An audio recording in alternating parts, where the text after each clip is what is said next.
Triathletes love being tough.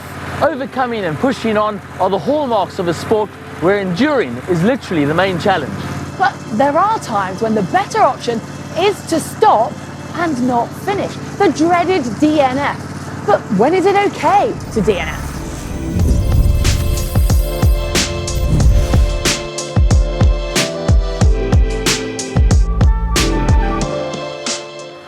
The acronym DNF has a bit of stigma attached to it in triathlon. It stands for did not finish, and in a sport where enduring is the goal, not finishing, even when there are compelling reasons to do so, can be a bit shameful. And this is perpetuated by your A-type triathlete loudly proclaiming to everyone that they have never DNF'd and wearing t-shirts that say things like death before DNF. But often a DNF is unavoidable. In fact, sometimes it's actually the wiser option in certain circumstances. So how do you know when you should endure through or pull the plug? Well, we're going to be looking at the main causes of a DNF, which ones to be wary of, and how to reduce the chances of them occurring. Luck. It's strange that there's so much stigma on DNF in a sport so reliant on luck. There are simply a lot of things that can go wrong in a triathlon, both in the days leading up to the race and on race day itself, that are simply out of your control. Mechanicals is a big one. You can prevent many mechanicals with regular servicing and maintenance on your bike, but not everything. Sometimes things are just going to break. Yeah, so is getting an illness. You can do things like take vitamins, avoid other people, make sure you eat healthily and get plenty of sleep, but sometimes illnesses just happen. And then there's just run-of-the-mill bad luck, bike crashes, twisted ankles, dropping a heavy thing on your toe the day before the race. If bad luck is the reason for your DNF, you just have to shrug and move on.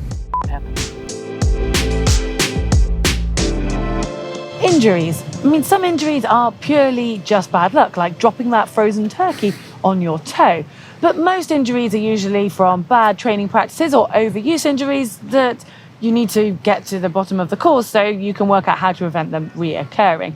Now, for some reason, these injuries quite often appear on race week or sometimes even during the race. And if it's something that's quite specific and a localized pain that you can almost identify, then it's probably a sign that it is an injury. And in that case, it is a good idea to DNF because you don't want to be causing any long-term damage. But there are a couple of things you should keep in mind on this. First, the mind is a powerful thing, and often that pre-race anxiety can manifest itself as niggles in race week.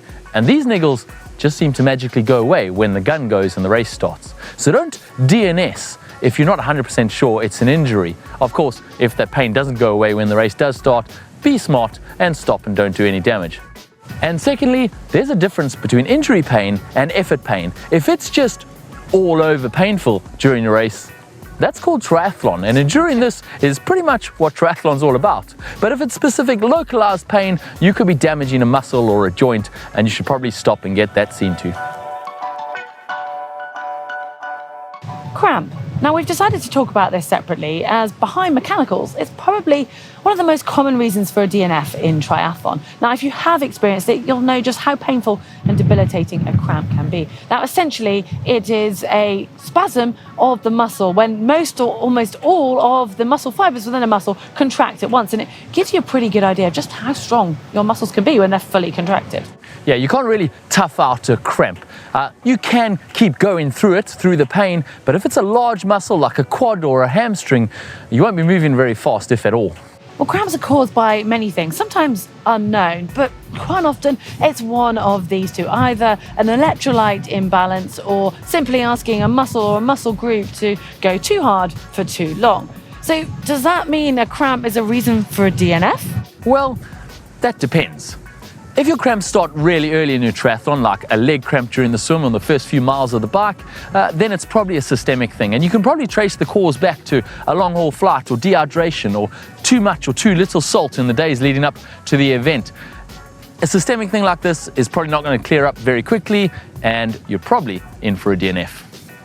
However, if you cramp later into the bike or early on the run, then it's probably due to either poor nutrition or asking your poor muscles to do too much. It could be a combination of not having trained enough or going too hard from the start, or potentially a combination of both. Now, you can, in theory, break a cramp by trying to stretch it out and waiting till it stops, and it might be a little bit painful, but you can then get some normal function or relatively normal function and get going again. But it's basically a bit of a gamble as to how quickly it's going to come on, whether it's going to be the next minute, or you might get 30 minutes down the road before you get it again. But it might feel like you're causing lasting damage. You're not though, so you don't need to worry. Yeah, I actually have first-hand experience of this. In my first Ironman, I cramped about halfway through the run, and I cramped in my hamstring, so I thought I'll stop and stretch it and get going again. And as I stretched that hamstring, the quad cramped. And pretty soon both legs, hamstrings and quads were all cramping at the same time, and just standing up was pretty difficult.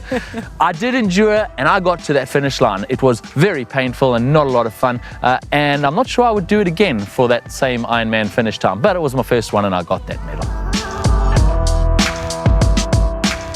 And that leads us on to the ultimate answer to the question, when to DNF. Well, it's okay to DNF when it's okay with you. I mean, you do the sport for yourself, so it's you versus you, it's your journey, and you get to decide what reaching that finish line is worth to you. That's right, I wasn't prepared to DNF for a few cramps which I knew were temporary pain. But equally, I wasn't prepared to push through some potential long-term injuries just to get to a finish line out of pride. I DNF'd many events in my career to preserve my well-being for future events. Some triathletes will loudly proclaim death before DNF, and like we say, it's your journey. You can decide what's most important to you. And if you want to put your life on the line for a triathlon medal, more power to you. And you'll notice that we haven't included "it just got too hard" in our list of reasons, and that's not because we'll judge you or it's not a valid reason. I mean, triathlon is all about testing and quite often finding your limits, and sometimes you might reach those limits before you reach the finish line. But well done for giving it a go, and you can take from that because you can learn, regroup and come back stronger. Yes, but this is also the most regretted reason for not finishing. It's hard to remember when you're out there on the heat of race day and you're suffering, but the pain of racing goes away very quickly when you stop. The regret of not finishing doesn't. Sometimes as soon as 10 minutes after you stopped, you might feel so much better that you could easily have finished, but it's too late because you've stepped off the course. So if you're considering stopping during your next triathlon, stop, take a rest, but do it on the course with your chip still on and the time still running, and you may find that you can get going again and finish with the time next to your name instead of the letters DNF.